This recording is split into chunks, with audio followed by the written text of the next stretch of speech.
दोस्तों, आज की कहानी बहुत ही ज्यादा रोचक और ज्ञानवर्धक है। एक गांव में एक पंडित जी रहते थे। उनकी शादी को बहुत समय बीत चुका था, लेकिन उनके घर में छोटे बच्चे की किलकारी अभी तक नहीं गूंजी थी। और इसी बात को लेकर उनके घर में रोज लड़ाई झगड़ा हुआ करता था।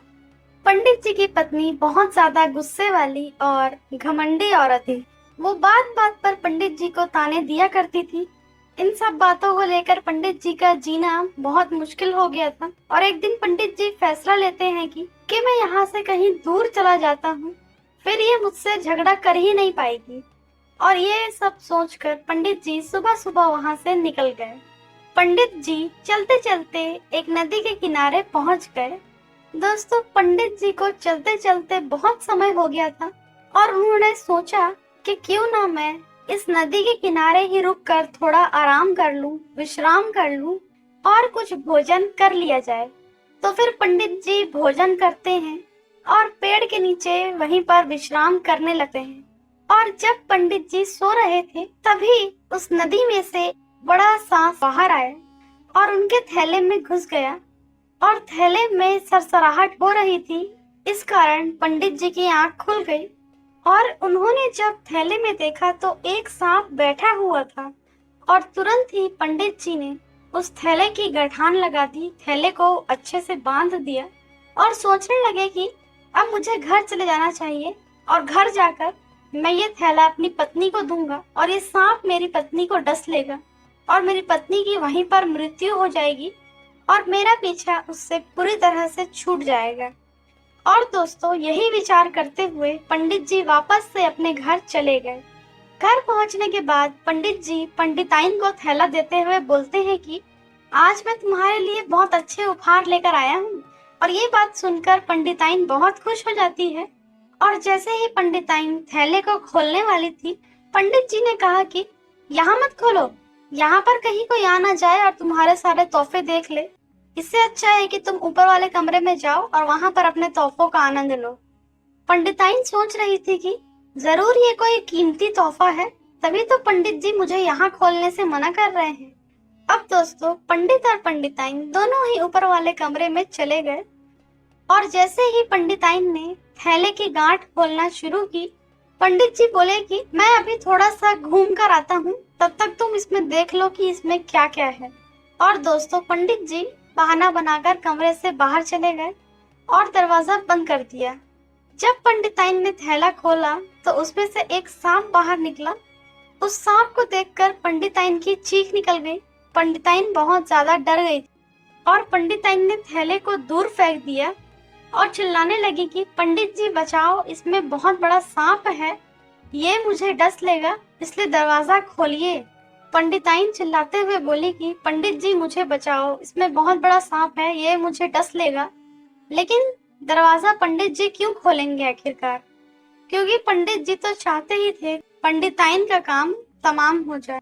और दोस्तों, थोड़ी ही देर बाद पंडिताइन की नजर सांप पर पड़ गई और वहां पर प्रकाश हो रहा था। और उस प्रकाश की वजह से एक बड़ा ही सुंदर बालक प्रकट हो गया। और इसको देखकर पंडिताइन चौंक गई और जोर जोर से बोलने लगी। पंडिताइन बोली कि पंडित जी, आपका बहुत बहुत शुक्रिया, आप मेरे लिए इतना अनमोल तोहफा लाए हैं, मेरे जन्मों जन्म की इच्छा को आपने पूरा कर दिया। देखिए ये सुंदर बालक कितना अच्छा है। पंडिताइन ने पंडित से कहा। पंडित ने सोचा कि ना जाने ये क्या क्या बोल रही है, कहीं ये बावली तो नहीं हो गई है, वो सर्प को बालक कैसे बता सकती है। पंडिताइन तो खुशी के मारे संभल नहीं रही थी। वो बार बार कह रही थी कि धन्यवाद पंडित जी, आपने मेरी सारी इच्छाएं पूरी कर दी हैं। तब पंडित जी ने सोचा कि क्या पता पंडिताइन सच बोल रही है या नहीं, मुझे एक बार देख लेना चाहिए। और जैसे ही पंडित जी ने दरवाजा खोला, वैसे ही वो हैरान हो गए और उनके सामने एक बहुत सुंदर बालक खड़ा हुआ था। और जितने भी भेदभाव पंडित जी के मन में थे, उन सभी को भूलकर वो अपनी पत्नी को गले लगा लेते हैं। दोस्तों, वो दोनों पति पत्नी अपने बच्चे को पाकर बहुत ज्यादा खुश हो गए और बोले कि ये बालक तो हमें ईश्वर ने दिए है और हम खुशी खुशी इसके साथ अपना जीवन बिताएंगे। और वो दोनों उस बच्चे का अच्छा देखभाल करने लग गए। और धीरे धीरे दोस्तों, अब वो बच्चा बड़ा हो चुका है और वो लोग उसका नाम नारायण रख देते हैं। एक दिन नारायण ने कहा कि बाबा, मुझे सरोवर में स्नान करना है। मुझे सरोवर में स्नान करने का बहुत मन कर रहा है। बाबा, अगर मेरी इच्छा पूरी नहीं होगी तो मेरा मन प्रसन्न नहीं होगा। पंडित जी ये बात सुनकर समस्या में पड़ जाते हैं और सोचने लग जाते हैं कि कहीं अगर इसको सरोवर में ले जाकर स्नान करवाया तो ये वापस से सरोवर में ही ना चला जाए, हम सबको छोड़कर ना चला जाए। पंडित जी बोले कि बेटा, यहाँ पर केवल एक ही सरोवर है और वो राजा के महल में बना हुआ है, जिसमें उनकी राजकुमारी स्नान करती है, इसलिए मैं तुझे वहां नहीं भेज सकता, नहीं तो सैनिक तुझे पकड़कर ले जाएंगे। लेकिन नारायण मानने वाला कहाँ था, वो जिद पर अड़ गया। नारायण बोला कि नहीं बाबा, मैं सब कुछ संभाल लूंगा, आप बस मुझे सरोवर का पता बता दीजिए।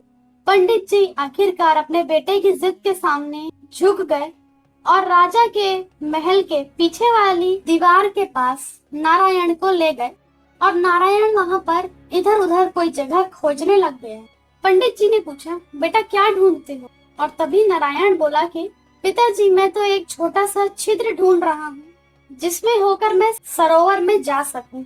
तभी दीवार के पास उसे एक छिद्र दिख गया और नारायण ने अपना भेष पहले की तरह सांप जैसा बना लिया और वो अंदर जाकर सरोवर में स्नान करने लग गया। तभी राजकुमारी को कुछ आहट सुनाई दी और वो अपनी दासी से बोली, दासी जरा देख कर आओ, सरोवर में आखिर कौन है। लेकिन जब दासी सरोवर में आई तब तक वो नारायण वहां से जा चुका था। दासी को वहां कोई भी नहीं मिला और अगले दिन फिर से नारायण स्नान करने को आया और राजकुमारी को फिर से आहट सुनाई दी, दासी जरा देख कर आओ, आखिर सरोवर में आज कौन है। और दासी जब तक सरोवर में पहुंची, नारायण वहां से जा चुका था। और जब तीसरे दिन नारायण वहां स्नान करने को आया तब राजकुमारी ने उसे देख लिया। राजकुमारी नारायण को देखते रह गई, क्योंकि नारायण जैसा सुंदर नौजवान राजकुमारी ने कभी नहीं देखा था। इतना हट्टा कट्टा सुंदर और कटीली आंखों वाला व्यक्ति राजकुमारी के मन को मोह के ले गया और राजकुमारी ने देखा कि वो व्यक्ति एक सांप में बदल गया और महल से बाहर चला गया। राजकुमारी ने अपनी दासी से कहा कि इसका पीछा करो और देखो कि ये कहाँ जाता है। और दासी बोली कि राजकुमारी, वो सांप तो महल से बाहर गया और फिर से अपने असली रूप में वापस आ गया और वो पंडित जी के साथ पास वाले घर में ही चला गया। दोस्तों, अब राजकुमारी को कोई भी सुध-बुध नहीं रही। उसने खाना पीना सब कुछ छोड़ दिया और अपनी माँ से जाकर बोली, माँ, मुझे उस व्यक्ति से विवाह करना है जो कि पंडित जी के घर में रहता है। राजकुमारी की माँ ने सारी बात राजा साहब को बता दी और कहा कि आपकी पुत्री पास वाले घर में रहने वाले पंडित जी के बेटे से विवाह करना चाहती है। राजा बोले कि ऐसा कभी भी नहीं हो सकता, मैं ये विवाह को कभी भी स्वीकृति नहीं प्रदान करूंगा। मैं अपनी पुत्री का विवाह एक मामूली से पंडित के पुत्र से नहीं कर सकता। राजा ने राजकुमारी से कहा कि मैं तो राजकुमारों की लाइन लगा दूंगा, तुम्हें जो भी पसंद हो तुम उससे विवाह कर लेना। और तब राजकुमारी बोली, पिताजी, मैं तो विवाह पंडित जी के बेटे से ही करूंगी, नहीं तो किसी से भी नहीं करूंगी, ये मेरा प्रण है। राजा गहरी सोच में पड़ गया और काफी सोच विचार के बाद उसे झुकना पड़ गया। राजा ने पंडित जी को बुलाया और पंडित जी मिलने आए। तब राजा पंडित जी से बोले, पंडित जी, सुना है आपका बेटा बहुत सुंदर और सुशील है, क्या तुम उसका विवाह मेरी पुत्री के साथ करोगे? पंडित को अपने कानों पर विश्वास नहीं हुआ कि राजा साहब अपनी राजकुमारी का विवाह मेरे पुत्र के साथ करना चाहते हैं। पंडित जी तो खुशी से उछल पड़े और बोले, अहो भाग्य हमारे, जो हमें राजकुमारी को पुत्र वधू बनाने का मौका मिला और राजा साहब हमें इस काबिल समझते हैं। मैं आपका बहुत बहुत शुक्रिया अदा करता हूँ। तब राजा बोलते हैं कि परंतु मेरे यहाँ पर बारात पूरी ठाट बाट से आनी चाहिए, क्योंकि वो मेरी इकलौती बेटी है। इसका विवाह मैं बड़ी धूमधाम से करना चाहता हूँ। पंडित जी घर चले गए और सोच में पड़ गए कि वो शादी का खर्चा आखिर कैसे उठाएंगे। पंडित जी सोचने लग गए कि मेरे पास तो इतना धन है ही नहीं और मैं ठाट बाट से बारात कैसे ले जाऊंगा। तभी नारायण ने कहा कि पिताजी, आप चिंता मत कीजिए, सारा प्रबंध हो जाएगा। मेरे पास इतना खजाना है कि वे बहुत अच्छे से शानो शौकत के साथ बारात लेकर जा सकूं। अगले दिन नारायण ने बड़े ठाट बाट से एक अच्छी सी बारात तैयार की और राजा की राजकुमारी को विवाह करके अपने घर ले आया। राजा ने उन्हें उपहार में एक महल भेंट कर दिया और नारायण और राजकुमारी उसी महल में रहने लगे। दोनों बड़े ठाट से उस महल में रह रहे थे और सब कुछ बहुत अच्छा चल रहा था।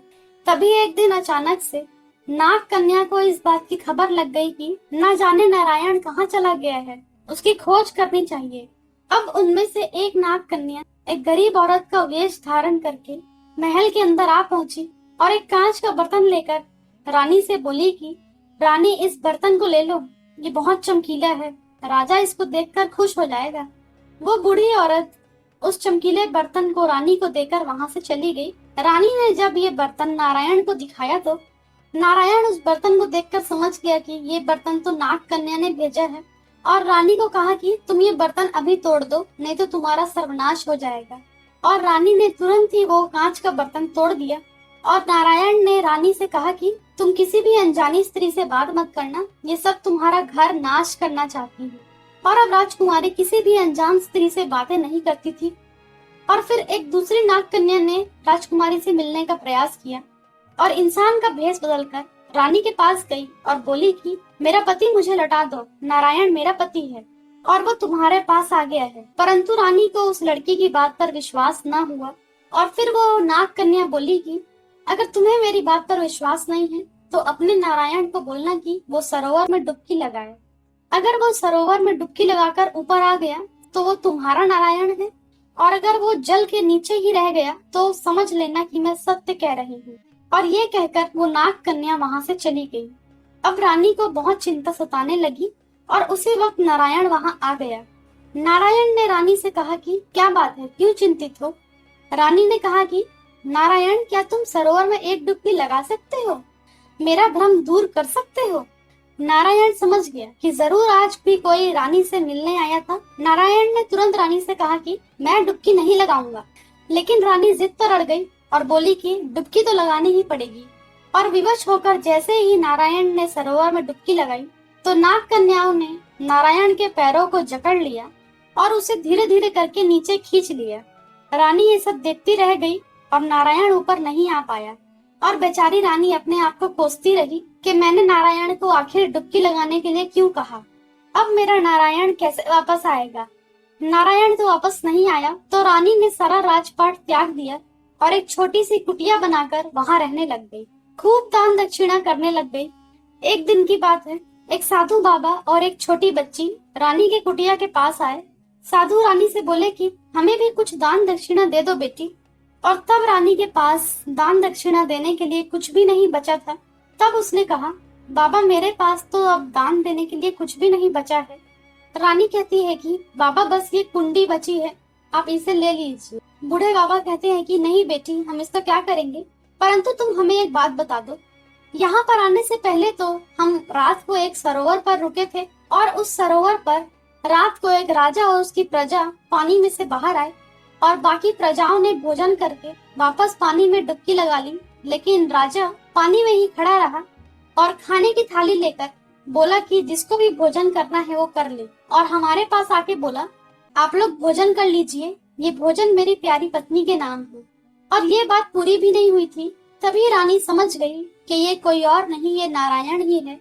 रानी बेचारी ये सब सुनकर रोने लग जाती है। रानी बाबा से बोली कि बाबा क्या तुम मुझे उस नदी पर ले जा सकते हो? अब रानी भी उस नदी पर रात को रुक गई।